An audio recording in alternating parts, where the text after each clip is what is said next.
Neste vídeo, falaremos sobre anjos na Bíblia, mas antes pedirei a vocês que não esqueçam de deixar seu like para mais conteúdos interessantes da Bíblia. Na primeira falaremos sobre quem são os anjos. Vocês sabem quem são eles? Então irei te explicar com detalhes. Vamos às Escrituras. Estudando o Antigo Testamento, descobrimos que os anjos são mencionados 108 vezes. Eles apareceram nas vidas dos patriarcas Abraão e Jacó, como relata o livro de Gênesis. No livro de Êxodo, Moisés também encontrou anjos no deserto. Êxodo 14 versículo 19 diz: O anjo de Deus, que ia à frente do acampamento de Israel, moveu-se e foi para trás deles, a coluna de nuvem saiu da frente e ficou atrás deles. No total, a palavra anjo ou anjos aparece nos livros da lei, escritos por Moisés, 32 vezes. Os anjos de Deus são apresentados nas Escrituras como os exércitos do céu. Anjos são seres reais, não são figuras míticas ou opiniões, são personalidades espirituais que têm um impacto físico, assim como o mundo demoníaco é oculto, o mundo angélico também é oculto. Anjos nos cercam, seu impacto dinâmico é inegável, embora você não possa vê-los. Não há nada que os anjos de Deus não observem. Podemos não ser capazes de tocar neles, mas os anjos tocam as pessoas, você não pode controlar eles, mas eles podem destruir reis. Na Bíblia, o Senhor escolheu um anjo específico para guiar Moisés ao Egito, e ele sozinho devastou a nação inteira. O ser invencível é uma característica principal dos anjos de Deus. Esta característica invencível indica a diferença entre demônios e anjos, somente os exércitos do céu se destacam em força. Salmo 103 versículo 20 diz: E bendizei ao Senhor, vós, seus anjos, que sois poderosos em força, que executais suas ordens, obedecendo à voz da sua palavra. Houve um tempo em que houve guerra no céu. Os exércitos do céu, liderados pelo anjo Miguel, lutaram contra Satanás e seus anjos. Deus usou seus anjos para enfrentar o exército caído de Satanás. Satanás não conseguiu prevalecer e não houve mais lugar para ele no céu. Apocalipse 12 versículo 7 a 9 diz: E houve guerra no céu, e Miguel e seus anjos batalhavam contra o dragão, e o dragão e seus anjos batalhavam, mas não prevaleceram, nem mais se achou o seu lugar nos céus. E foi precipitado o grande dragão, a antiga serpente, chamada Diabo e Satanás, que engana todo o mundo, ele foi precipitado na terra, e seus anjos foram precipitados com ele. Em qualquer conflito, os anjos sempre prevalecem, expulsando completamente a oposição. Na palavra, vemos que os anjos nunca falharam. Não há nada que possa se levantar contra você que se iguale à força deles, eles formam os mais benéficos guardiões dos redimidos. No entanto, quais são seus propósitos? Na Bíblia, vemos pelo menos 2 propósitos, em número 1, guardiões. Depois que Adão e Eva foram expulsos do jardim do Éden, Deus colocou querubins e uma espada flamejante giratória para guardar o caminho para a árvore da vida.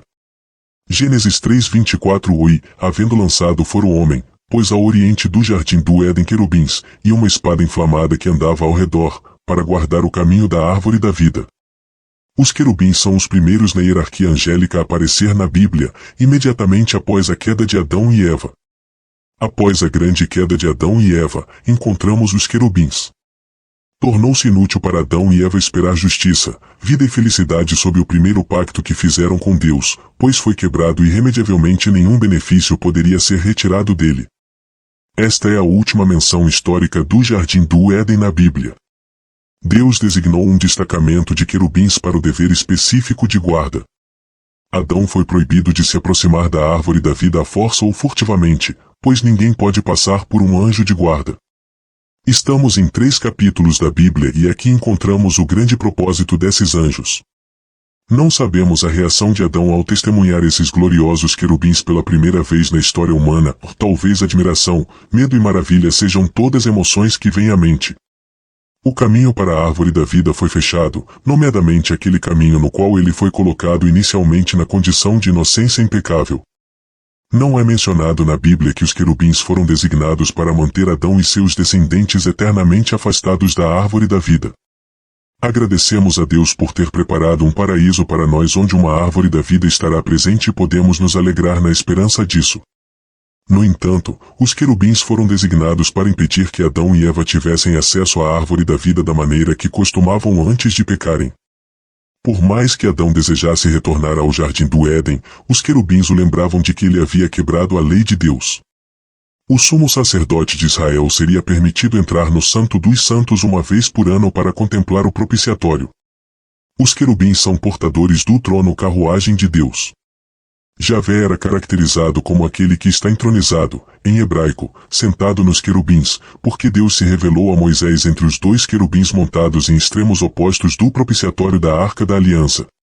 Em duas passagens poéticas paralelas, Javé é descrito como montado em um querubim voador. Isso não equaciona querubins com nuvens. A primeira é Salmo 18:10. Montou num querubim, e voou, sim, voou sobre as asas do vento. A segunda é 2 Samuel 22:11 e cavalgou sobre um querubim, e voou ou apareceu sobre as asas do vento. Os querubins estão intimamente ligados ao trono de Deus. Vemos isso quando Deus fornece detalhes sobre a arca. Eles também estão intimamente associados ao fogo.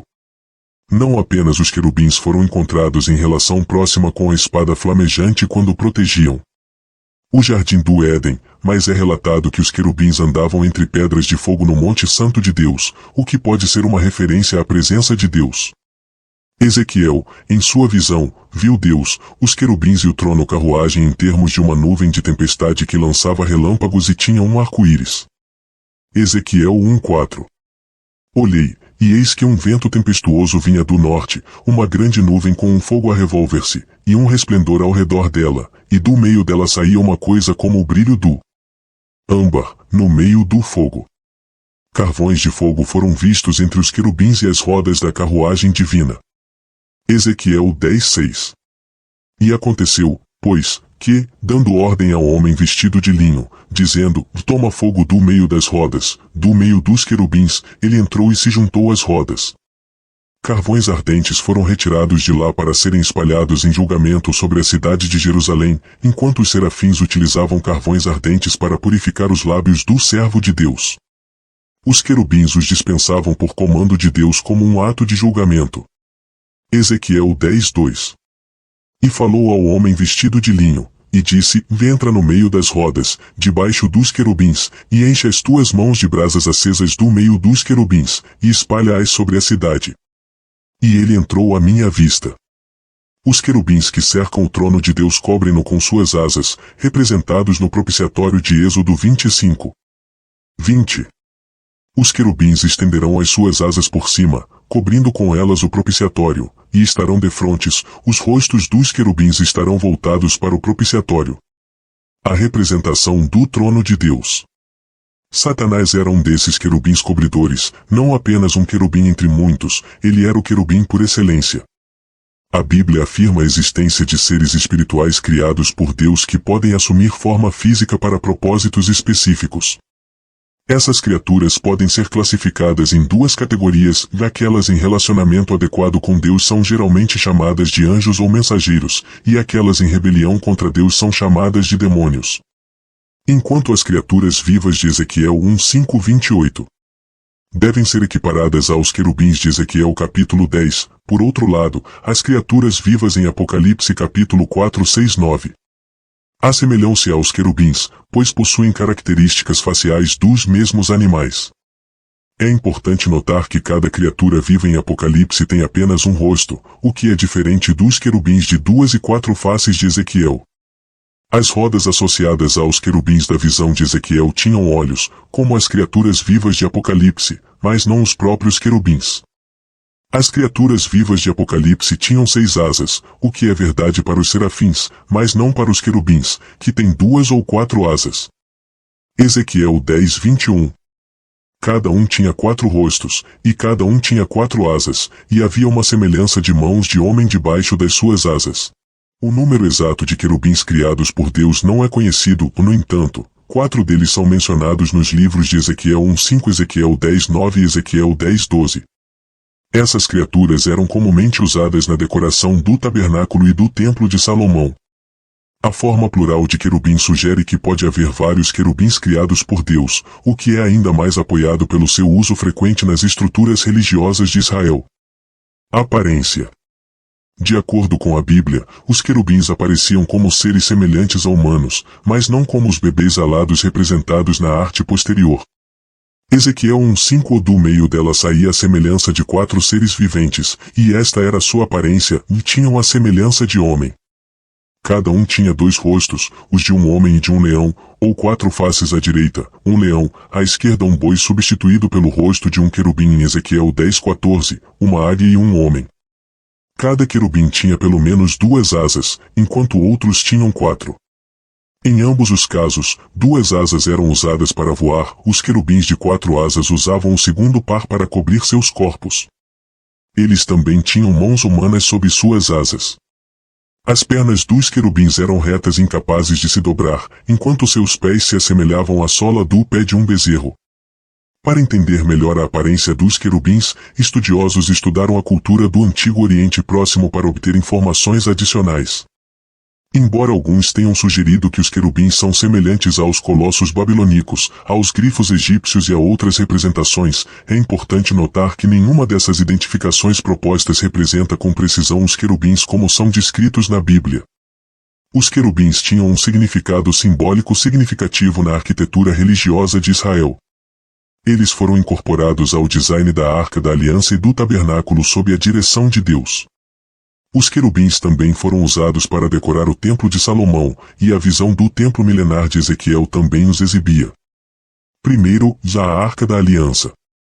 No propiciatório da Arca da Aliança foram colocados 2 querubins, voltados um para o outro. Os querubins eram feitos de ouro batido e formavam uma peça única com o propiciatório, com suas asas estendidas por cima e cobrindo-o. Segundo, eles são usados no tabernáculo.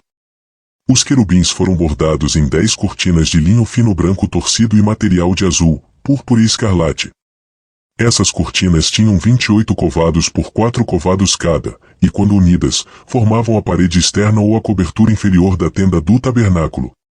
Um véu feito dos mesmos materiais foi pendurado entre o lugar santíssimo e o lugar santo.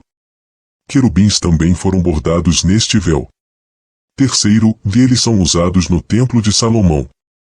No santuário interior do Templo de Salomão foram colocados 2 querubins de madeira de oliveira revestidos de ouro. Quarto, no Templo de Ezequiel. No templo previsto por Ezequiel, os querubins fariam parte do esquema decorativo. Esculturas de querubins e palmeiras adornavam todas as paredes dentro do aposento interior, o átrio e todo o templo. Esses querubins tinham 2 faces, uma de homem e outra de jovem leão voltadas em direções opostas. O design das esculturas era tal que querubins e palmeiras se alternavam, significando que em cada lado de cada querubim havia uma palmeira e vice-versa. Serafins.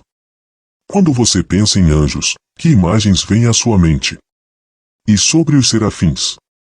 Você pode imaginar uma mulher bonita com luz brilhante ao redor da cabeça e asas de penas, ou talvez um bebê fofo com um arco e flecha pronto para espalhar amor.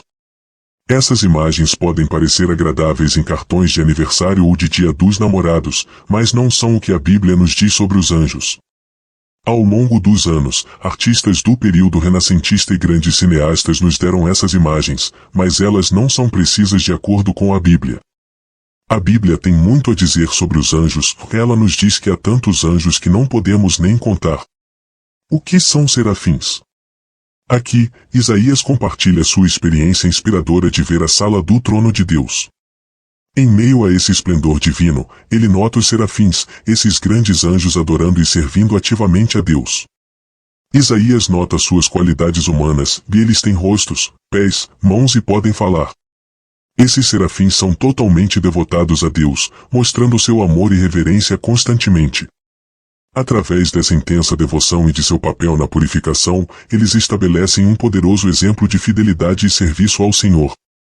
Isaías 6:17 No ano em que morreu o rei Uzias, eu vi o Senhor assentado sobre um alto e sublime trono, e o seu séquito enchia o templo. Os serafins estavam acima dele, cada um tinha 6 asas, com 2 cobriam os rostos, com 2 cobriam os pés e com 2 voavam.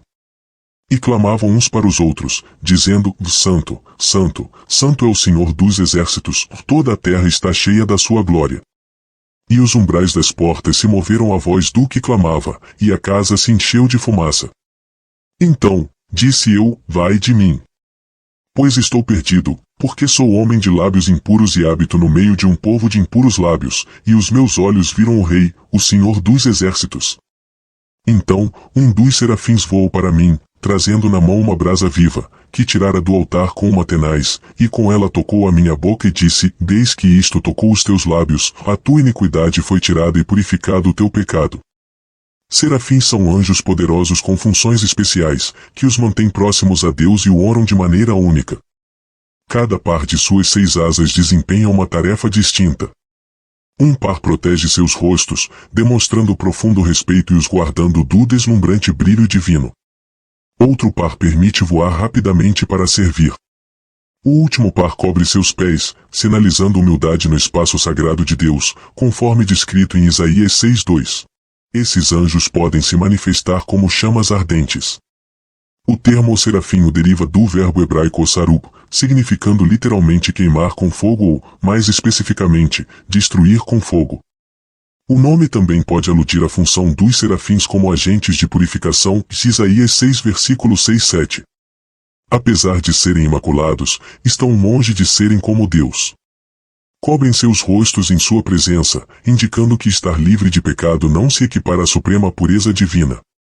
O principal dever dos serafins é louvar incessantemente a Deus, proclamando-o Santo, Santo, Santo é o Senhor Todo-Poderoso, toda a terra está cheia da sua glória, ou Isaías 6:3. Sua adoração é significativa pois emerge da contemplação da glória divina de perto. Ao afirmarem toda a terra está cheia da sua glória, compartilham sua experiência direta dos mais altos céus. Por meio da perspectiva celestial dos serafins, compreendemos que a glória de Deus é infinita, preciosa e poderosa, estendendo-se além do céu, cobrindo o mundo espiritual e preenchendo a terra. Sua adoração nos proporciona uma rara visão da santidade e majestade de Deus. Os anjos flamejantes reverenciam a Deus e proclamam sua glória suprema, como registrado no livro de Isaías. Em ambientes celestiais, clamam uns aos outros: o Santo, Santo, Santo é o Senhor Todo-Poderoso, toda a terra está cheia da sua glória, ou Isaías 6:3. A santidade de Deus, entendida como absoluta unicidade e merecedora do mais alto respeito e reverência, é um atributo divino fundamental. Essa forma única de adoração, repetindo o Santo 3 vezes seguidas, é rara na Bíblia. É encontrada apenas aqui uma outra vez no livro do Apocalipse, enfatizando a grandeza e glória de Deus. A tríplice repetição destaca a perfeição e totalidade divinas. Quando os serafins proclamam a santidade de Deus, ressaltam sua perfeição e completude absolutas, afirmando sua natureza eterna, imutável e santa. Isaías continua descrevendo o efeito da proclamação dos serafins, mencionando que as portas, os umbrais e os alicerces tremeram, e o templo se encheu de fumaça quando as vozes angelicais declararam a majestade de Deus. Isaías 6:04. Terremotos e fumaça eram sinais da presença divina em tempos bíblicos. Êxodo 19:18, Salmo 104:32. A frase o Santo, Santo, Santo aparece 2 vezes na Bíblia, uma no Antigo Testamento, Isaías 6:3, e outra no Novo Testamento, Apocalipse 4:8. Essa repetição tripla, tanto no Antigo quanto no Novo Testamento, sublinha a santidade incomparável de Deus. Em 2 ocasiões especiais nas Escrituras, reis nos céus declaram ou entoam quão santo é Deus. Isso acontece em uma visão de Isaías e novamente por João, ambas as vezes diante do trono divino. Mas o que significa dizer que Deus é santo? Para entender, é preciso compreender que a santidade de Deus é uma parte única de sua essência, algo que os seres humanos não possuem naturalmente. Somos criados à imagem de Deus, refletindo características como amor, bondade e lealdade, embora em medida limitada. Há atributos de Deus, como onipresença, onisciência e onipotência, que nós, como suas criaturas, jamais teremos da mesma forma. Não nascemos santos, tornamo-nos santos por meio de nossa conexão com Jesus Cristo. A santidade de Deus o distingue de tudo mais. Não é apenas que ele seja puro e perfeito. Sua santidade demonstra quão completamente diferente e incrível ele é. Quando começamos a compreender um pouco da grandeza de Deus, somos tomados de admiração e respeito. Isaías, um profeta que amava e seguia a Deus, viu a santidade de Deus em uma visão. Mesmo sendo uma pessoa justa, ao ver a santidade de Deus, ele reconheceu suas próprias falhas e sentiu medo por sua vida. Mesmo os anjos, que estão sempre na presença de Deus, proclamam o Santo, Santo, Santo é o Senhor Todo-Poderoso e demonstram respeito e reverência cobrindo seus rostos e pés diante dele. Êxodo 3:4-5. Em Apocalipse 4, na visão de João do trono de Deus, seres viventes se reúnem ao redor do trono clamando o Santo, Santo, Santo é o Senhor Deus Todo-Poderoso, ou Apocalipse 4:1-8. João descreve esses seres constantemente cercando o trono de Deus com glória, honra e reverência. Curiosamente, a reação de João à visão de Deus sentado em seu trono difere da de Isaías. Não há registro de João desmoronando em terror e tornando-se consciente de seu próprio estado pecaminoso, possivelmente porque já havia encontrado o Cristo ressuscitado no início de sua visão. Visão de Miguel, o grande príncipe que guarda os filhos do teu povo, aparecerá nesse momento. O anjo também se refere a Miguel como o príncipe de Daniel.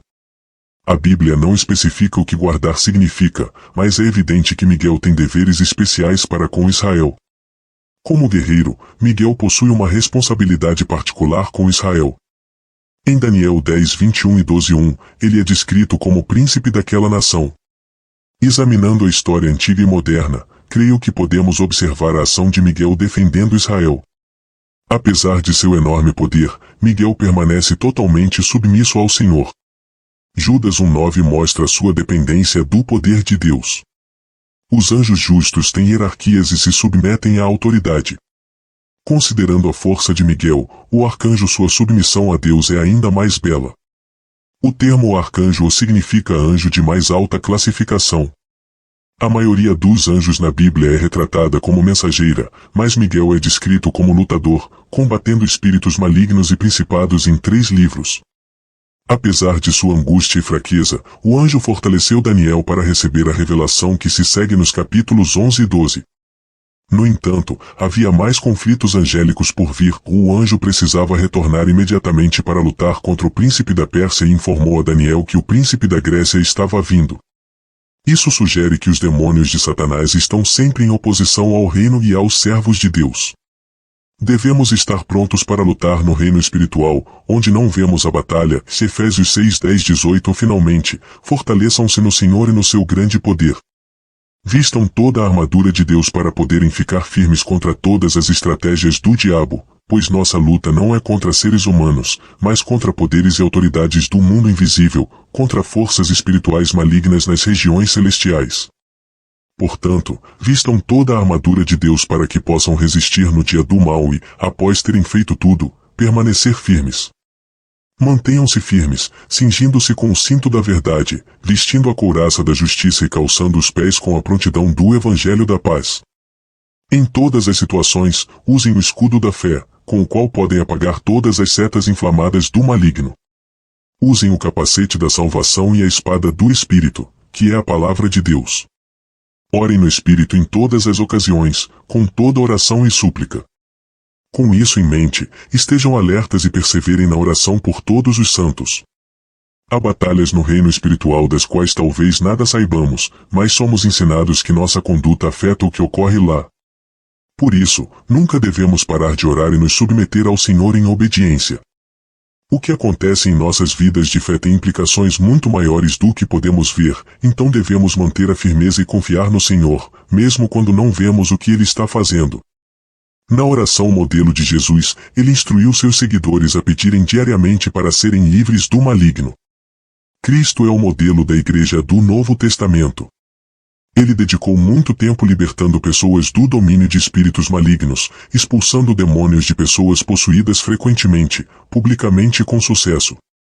Contudo, os demônios não deixaram a humanidade mesmo após a crucificação de Jesus.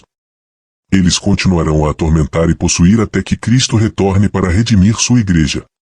Continuamos em guerra até então, o conflito entre os 2 reinos persiste. A guerra eclode no céu, com Miguel e seus anjos de um lado e o dragão e seus anjos do outro. Isso ocorre no meio da tribulação, e Apocalipse 12:7-9 houve uma batalha no céu, e Miguel e seus anjos lutaram contra o dragão, e o dragão e seus anjos revidaram. Mas eles não foram fortes o suficiente, e perderam o seu lugar no céu. Assim, o grande dragão foi lançado para fora, era aquela antiga serpente chamado Diabo, ou Satanás, que enganava o mundo todo. Ele foi lançado à terra, e seus anjos com ele. O dragão totalmente derrotado, perde sua posição e ele e seus seguidores são lançados na terra. Gabriel é um dos anjos mais conhecidos na Bíblia. O nome Gabriel significa o herói de Deus, o poderoso ou Deus é grande ou em hebraico. Ele é comumente referido nas Escrituras como mensageiro de Jeová ou mensageiro do Senhor. A Bíblia nunca o chama de arcanjo, ao contrário da crença popular. Apesar disso, a Bíblia menciona seu trabalho mais frequentemente que o de Miguel. Gabriel é essencialmente o mensageiro misericordioso e promissor de Deus. Ele aparece na Bíblia 4 vezes, sempre trazendo boas novas, em Daniel 8:16, Daniel 9:21, Lucas 1:19 e Lucas 1:26. No entanto, suas revelações são cruciais para a manifestação dos planos e propósitos de Deus. Em Daniel 8:15-16, temos o primeiro vislumbre de Gabriel na Bíblia. Ele entrega a visão de Deus para o fim dos tempos. Deus lhe deu a tarefa de transmitir uma mensagem da sala de situação do céu, revelando o plano divino para a história. Daniel 8:15-16 Ou enquanto eu, Daniel, tentava entender o significado da visão, alguém que parecia um homem estava em minha frente, e ouvi uma voz humana que vinha do lá e dizia, Gabriel, explique a este homem a visão. No versículo 17, Gabriel diz, enquanto ele se aproximava do lugar onde eu estava, fiquei aterrorizado e caí prostrado. Filho do homem, ele disse, entenda que a visão se refere ao tempo do fim. Gabriel mostrou a Daniel como diferentes reinos na terra surgiriam e cairiam. Ele disse a Daniel que, no fim, Jesus Cristo, chamado Príncipe dos Príncipes, voltaria e derrotaria o rei de semblante feroz. Isso está no livro de Daniel 8:23-25. Era uma visão que Daniel teve que entender, mas Gabriel veio interpretar a visão. Daniel 8:17 Ou quando Gabriel se aproximou do lugar onde eu estava, fiquei tão aterrorizado que caí com o rosto em terra. Filho do homem, disse ele, você deve entender que os eventos que você viu em sua visão se referem ao tempo do fim. Enquanto ele falava, desmaiei e fiquei ali com o rosto em terra, mas Gabriel me levantou com um toque e me ajudou a ficar de pé. Daniel fala sobre como ficou esgotado após encontrar o anjo. Daniel 8:27 Eu, Daniel, fiquei exausto e doente por vários dias. Depois me levantei e voltei a cuidar dos negócios do rei.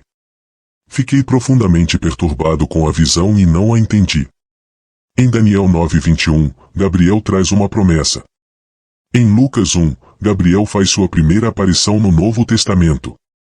Deus ordenou que um profeta precedesse o Messias, proclamando sua vinda e preparando os corações e mentes das pessoas para ele. Assim, o relato da intervenção angélica na vida de Cristo deve começar antes mesmo de olharmos para Maria e José. Deus decidiu, em sua sabedoria e soberania, que o nascimento desse profeta seria um milagre por si só. Zacarias estava perante o Senhor no templo quando de repente apareceu um anjo do Senhor, em pé à direita do altar do incenso, de Lucas 1:11. Os pais escolhidos para o profeta foram Zacarias, um sacerdote, e sua esposa Isabel. Eles nunca tiveram filhos porque Isabel era estéril e agora também estavam além da idade de ter filhos. Independentemente das tarefas épicas que Gabriel tinha anteriormente realizado para o Senhor, esta certamente superava todas. Ele foi enviado a Nazaré, uma cidade na Galileia, a uma virgem prometida em casamento a um homem chamado José, descendente de Davi. O nome da virgem era Maria. Que mensagem maravilhosa Gabriel teve para entregar a essa jovem, Lucas 1:31-32, você ficará grávida e dará à luz um filho, e o chamará de Jesus. Ele será grande e será chamado Filho do Altíssimo. O Senhor Deus lhe dará o trono de seu pai Davi. Deus concedeu tamanha honra e responsabilidade a este anjo em particular. A participação angélica na vida de Cristo começou muito antes de ele nascer. De fato, fornicação, que seria a única forma normal para uma mulher solteira engravidar, era punível com a morte pela lei mosaica. Levítico 20:10. Se um homem cometer adultério com a esposa de seu próximo, tanto o adúltero quanto a adúltera devem ser punidos com a morte. Portanto, Deus enviou novamente o anjo Gabriel, desta vez para informar a Virgem Maria o que estava prestes a acontecer. Por toda a eternidade, esta declaração divina de Gabriel será a magna carta da encarnação e a pedra fundamental do mundo vindouro. Deus se fez carne para nos redimir. Um dos principais serviços dos anjos aos seres humanos é transmitir conhecimento de Deus para nós. Já vimos alguns casos em que anjos serviram como mensageiros de Deus. E as mensageiros de Deus e dos anjos foram recebidas. Considere, por exemplo, o enorme fardo que Moisés carregou ao liderar o povo de Deus. Eles precisavam dos mandamentos para saber como viver de forma a agradar a Deus. Os anjos ajudaram nisso, pois está escrito que Israel recebeu a lei por meio dos anjos, mas não a seguiram. Atos 7:53. Lúcifer no livro de Isaías 14, conhecemos a figura de Lúcifer. O nome Lúcifer vem do latim e significa o portador da luz. Em hebraico, este nome se traduz como estrela da manhã. Em qualquer idioma, Lúcifer era conhecido como uma criatura brilhante e grandiosa. Ele era um dos principais anjos no céu, junto com Miguel e Gabriel, servindo a Deus com grande honra. Mas algo deu terrivelmente errado. Ele desafiou Deus, de Lucas 10:18, sim, disse ele, eu vi Satanás cair do céu como um relâmpago. Durante um dos seus ensinamentos aos discípulos, Jesus compartilhou uma descrição vívida de uma cena que ele presenciou no céu. Este evento ocorreu antes de ele nascer como filho de Maria. Ele usou este encontro para alertar seus seguidores sobre os perigos do orgulho. A cena descrita foi o julgamento de Deus sobre um anjo criado chamado Lúcifer, que ocupava uma posição de honra única no céu. Ezequiel 28:12-15. E filho do homem, cante esta canção fúnebre para o rei de Tiro. Diga-lhe esta mensagem do Senhor soberano, você era um modelo de perfeição, cheio de sabedoria e beleza. Você estava no Éden, o jardim de Deus. Suas roupas eram adornadas com todas as pedras preciosas, o rubi, crisólito e ônix, o jaspe, safira, carbúnculo e esmeralda, todas incrustadas em ouro. Foram dadas a você no dia em que foi criado. Eu o designei e ungi como guardião angelical. Você tinha acesso ao Monte Santo de Deus e caminhava entre as pedras de fogo. Você era perfeito em seus caminhos desde o dia em que foi criado, até que se achou iniquidade em você. Lúcifer é descrito como o querubim ungido que cobre. Os querubins estendem suas asas sobre o propiciatório. Lúcifer era exemplar em beleza. O orgulho o fez desafiar Deus e buscar igualdade com ele. Aparentemente, Lúcifer tinha autoridade sobre um grupo de anjos e conseguiu alienar alguns deles de sua lealdade a Deus, levando-os a se juntar à sua rebelião. Em resposta, Deus expulsou Lúcifer e seus parceiros da rebelião de sua presença. Para descrever a atividade de Lúcifer em virar alguns anjos contra Deus, Ezequiel 28:16-19 diz: Seu comércio levou você à violência, e você pecou. Por isso, eu o banirei em desgraça do monte de Deus. Eu o expulsei, ó guardião poderoso, do meio das pedras de fogo. Seu coração se encheu de orgulho por causa de sua beleza. Sua sabedoria foi corrompida pelo seu esplendor. Por isso, eu o atirarei por terra e o exporei ao olhar dos reis. Você profanou seus santuários com seus muitos pecados e seu comércio desonesto. Por isso, farei sair fogo do meio de você, que o consumirá. Eu o reduzirei a cinzas no chão aos olhos de todos os que olham para você. Todos os que o conheciam entre os povos estão horrorizados com o seu destino. Você chegou a um fim terrível e não mais existirá. Em algumas versões da Bíblia, vemos a palavra comércio, aplicada a alguém que se comporta como um caluniador. Em outras palavras, poderia ser descrito como alguém que espalha mercadorias e fofocas. Em vários outros livros da Bíblia, como Levítico, Provérbios e Jeremias, esta palavra é traduzida como o caluniador. Por exemplo, em Provérbios 20:19, a prática de ser um caluniador está intimamente ligada a quem se vangloria com os lábios. Somos advertidos contra ambos os tipos de pessoas. Quem anda como mexeriqueiro revela segredos, portanto, não se associe com quem lisonjeia com os lábios. Isso ilustra exatamente o que Lúcifer fez, e ele foi entre os seres angelicais e promoveu uma rebelião organizada contra Deus. Eu lhe daria uma posição muito mais elevada na administração do universo. O diabo nunca teve que mudar suas táticas, seja no céu ou na terra, por uma simples razão, elas ainda funcionam. Tudo isso não aconteceu de repente ou em alguns dias. Não temos como medir o tempo que Lúcifer levou para promover sua rebelião, mas foi tempo suficiente para ele organizar uma revolta cuidadosamente planejada contra Deus e convencer 1/3 dos anjos a se juntar a ele. Essa estimativa se baseia em uma declaração sobre Satanás na Bíblia. Em Apocalipse 12:4, sua cauda arrastou 1/3 das estrelas do céu e as lançou sobre a terra. Ele se colocou diante da mulher que estava para dar à luz, pronto para devorar o seu filho assim que nascesse. Isso interpreta a frase "o estrelas do céu" como referindo-se à totalidade dos anjos. Os atos revolucionários que surgiram originaram-se no céu e não na terra. Como mestre da calúnia, ele continua a minar várias formas de autoridade que Deus estabeleceu tanto na igreja quanto no mundo.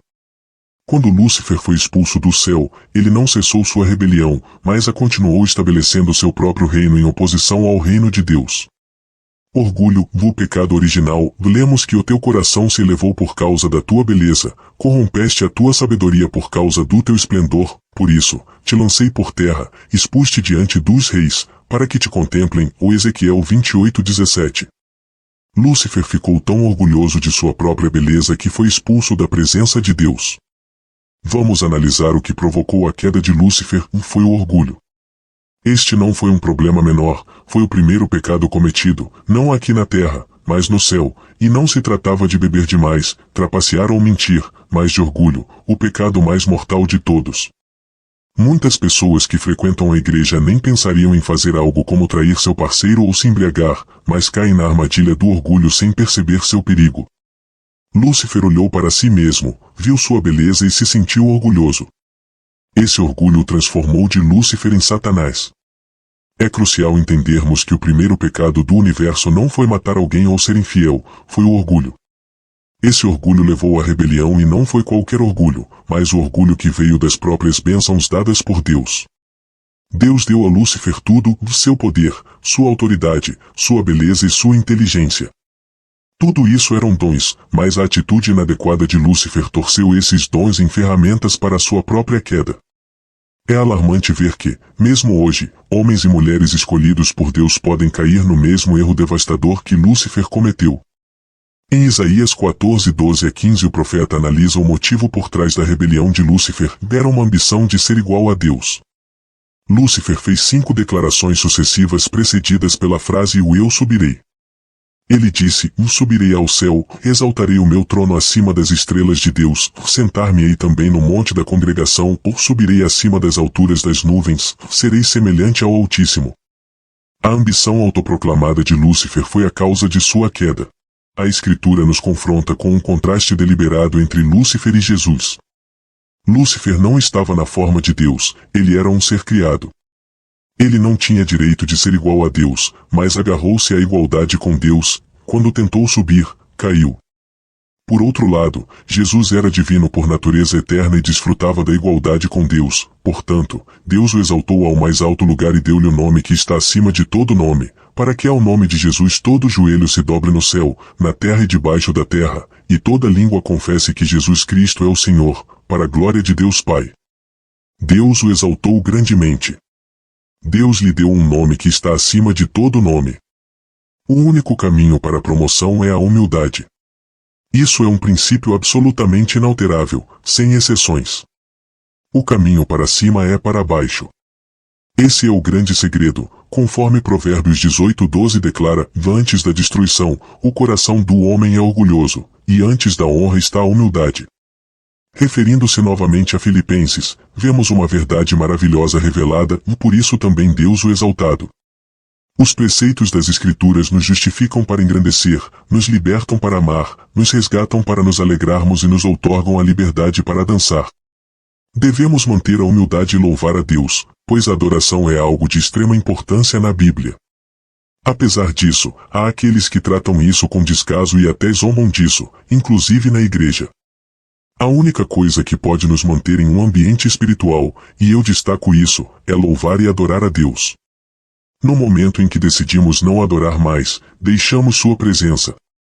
Assim como um peixe não pode viver sem água e o corpo humano sem oxigênio, um cristão não pode subsistir sem louvar e adorar a Deus.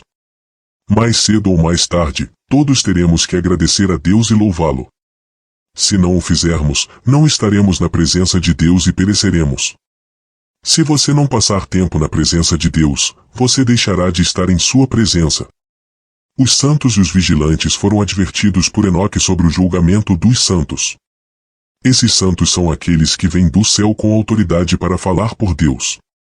Enoque, que viveu na 7ª geração após Adão, profetizou sobre essas pessoas.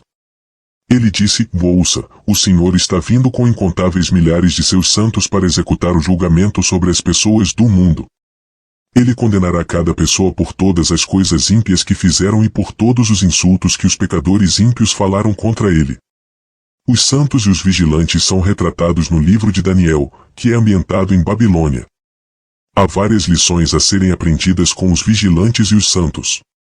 Primeiramente, vemos que são agentes de Deus no julgamento, como no caso de Enoque e Nabucodonosor.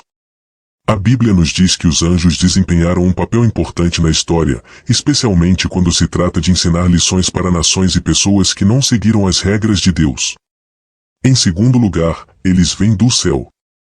Daniel 4,13 diz: Eis que vi nas visões da minha mente, enquanto eu estava deitado na minha cama, um vigilante angelical, um santo, desceu do céu. Em terceiro lugar, eles glorificam a Deus. Daniel 4:1-17 diz: Pois isso foi decretado pelos mensageiros, foi ordenado pelos santos, para que todos saibam que o Altíssimo governa sobre os reinos do mundo, ele os dá a quem escolher, mesmo aos mais humildes de pessoas. A Bíblia nos dá várias imagens de anjos adorando a Deus. Já vimos os serafins proclamando que Deus é santo, santo, santo em Isaías 6:3. Os anjos fornecem um bom exemplo para nós seguir. Com que frequência nós corremos para servir a Deus ou aos outros, talvez de alguma forma boa e necessária, e negligenciamos primeiro adorar a Deus?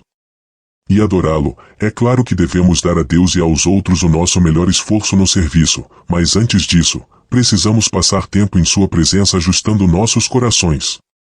Os ofanins estão intimamente ligados ao que Deus faz e deseja. Quando as criaturas vivas se moviam, as rodas ao lado delas também se moviam.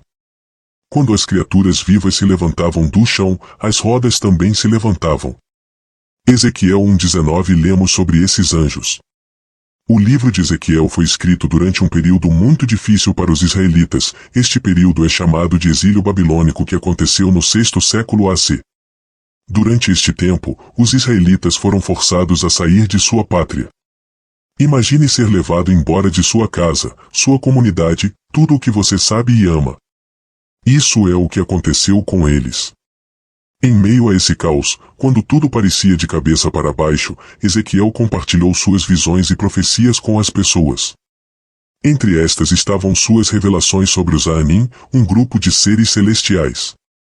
Pense sobre isso, quando tudo em que você confia está abalado e você está em uma terra estranha, ouvir sobre essas criaturas divinas pode ser realmente reconfortante. Foi a maneira de Ezequiel de lembrar aos israelitas que, mesmo que estivessem longe de casa e sofrendo, Deus não os havia abandonado. Ele ainda era poderoso e presente em suas vidas, não importa onde estivessem. E a mais, esses ofanins não eram apenas anjos aleatórios, eles simbolizavam algo maior. Mostraram que Deus não estava preso em um lugar, mesmo que o templo em Jerusalém, onde eles acreditavam que Deus morava. Com o conceito geral de anjos na Bíblia, os anjos são seres celestiais. Criados por Deus, geralmente são mostrados como mensageiros ou ajudantes. Fazendo a vontade de Deus e entregando suas mensagens aos humanos, espíritos. Ministradores ou sugere que os anjos são seres espirituais cujo objetivo principal é servir, eles não são apenas observadores passivos, mas participantes ativos no plano de Deus. O verso especificamente declara que os anjos são enviados para servir aqueles que herdarão a salvação.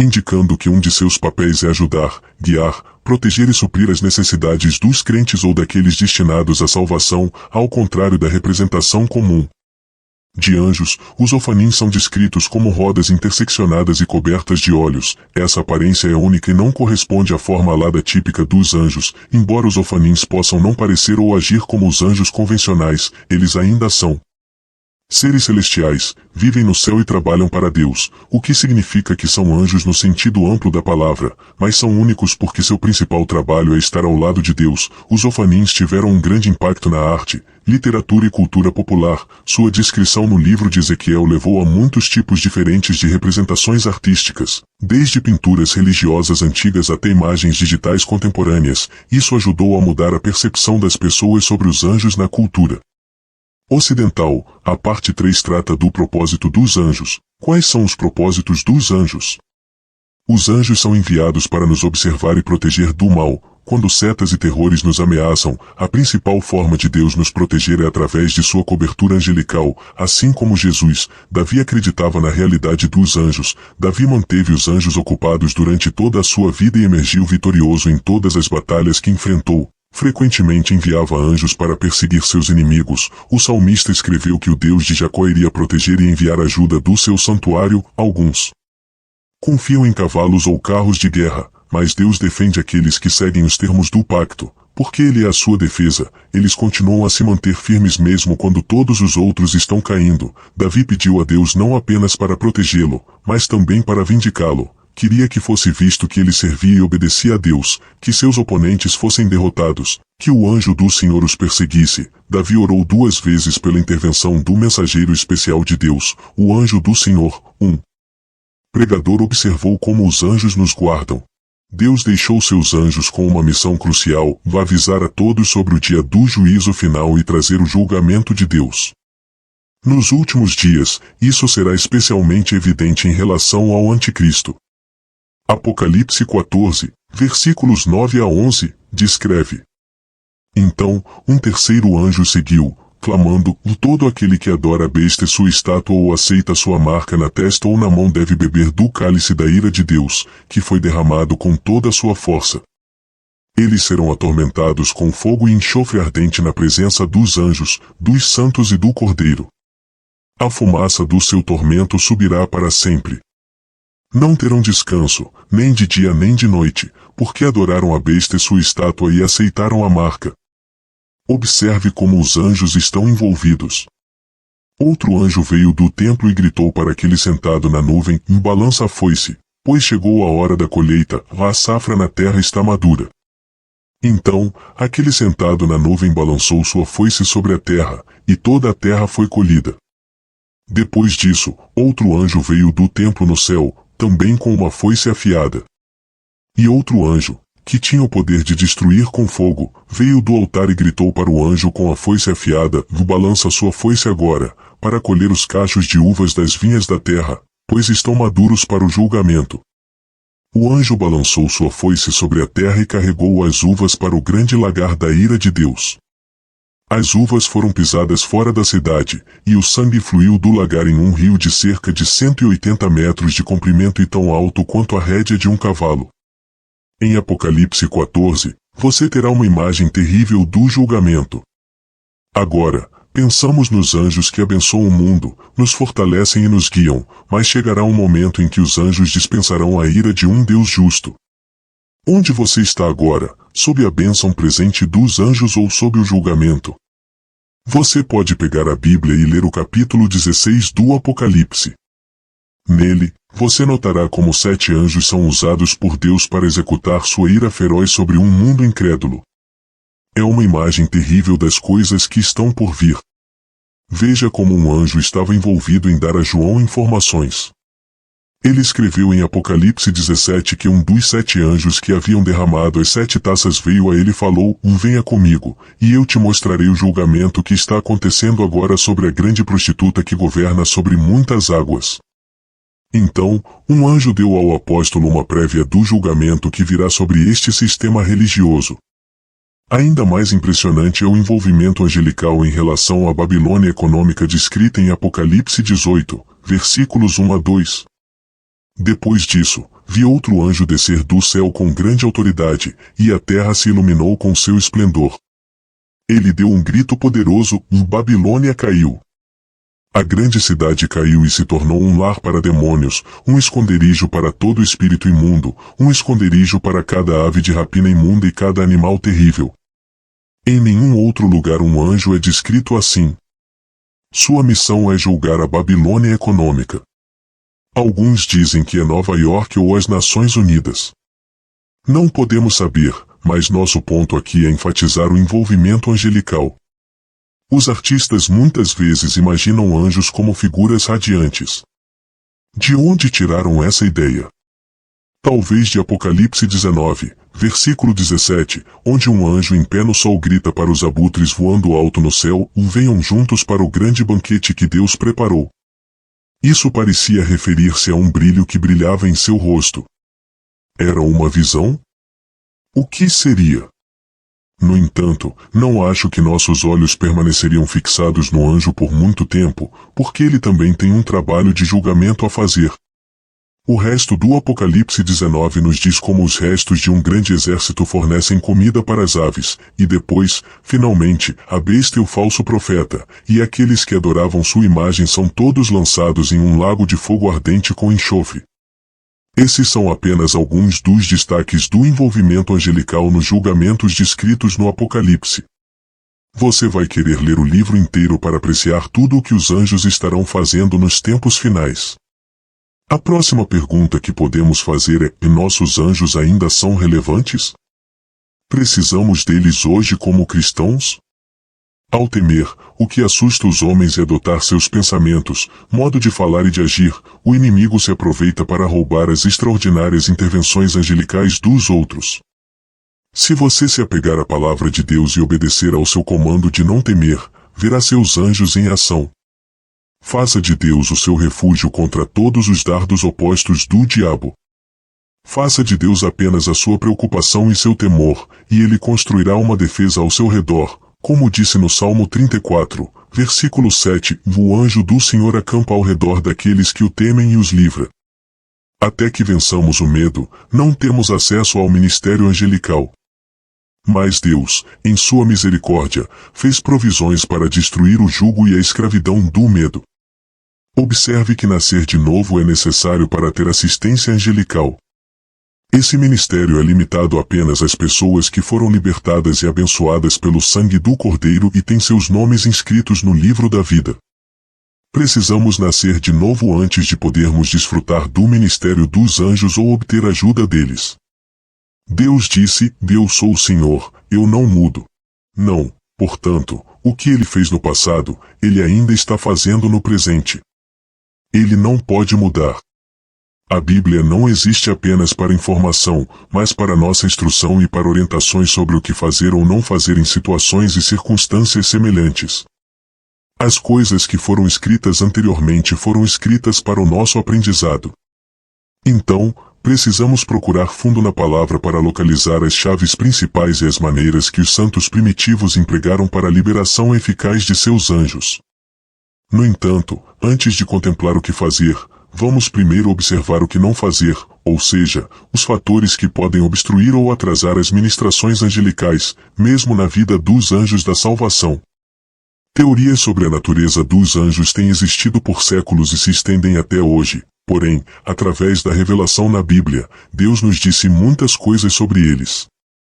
Teólogos acharam digno de tratamento em qualquer livro de teologia sistemática e escreveram longamente contrastando entre bons anjos e satanologia. Hoje, negligenciamos o tema dos bons anjos, embora muitos deem ao diabo e a todos os seus demônios plena atenção. Uma coisa que devemos saber é que os anjos pertencem a uma dimensão de criação única e diferente que dificilmente podemos entender. Nesse reino, as restrições são diferentes das que Deus colocou em nós. Os anjos têm um conhecimento e uma mobilidade maior do que os humanos. Você já viu ou encontrou um desses seres excelentes chamados anjos? A palavra de Deus nos deixa saber que anjos, assim como os homens, também foram criados por Deus. Isso implica que, em um momento, nenhum anjo existia, Como visto em Colossenses 1,16, os anjos de Deus de fato estão entre as coisas invisíveis de Deus, pois ele criou todas as coisas para ele.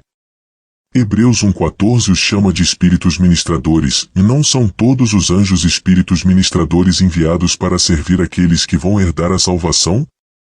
O império dos anjos é tão vasto quanto a criação de Deus. Os anjos são uma parte fundamental da narrativa bíblica, servindo como mensageiros e agentes do propósito divino. Desde as visões de profetas no Antigo Testamento até as revelações de João no Apocalipse, os anjos desempenham papéis cruciais na comunicação e execução da vontade de Deus.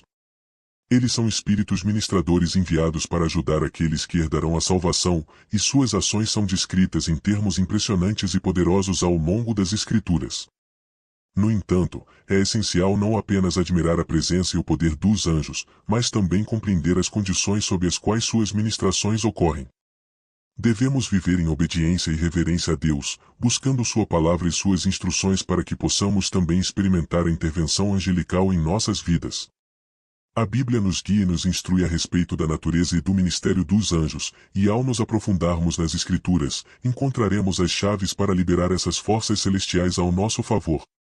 Que possamos sempre lembrar das palavras de Salmo 34: o anjo do Senhor acampa-se ao redor dos que o temem, e os livra.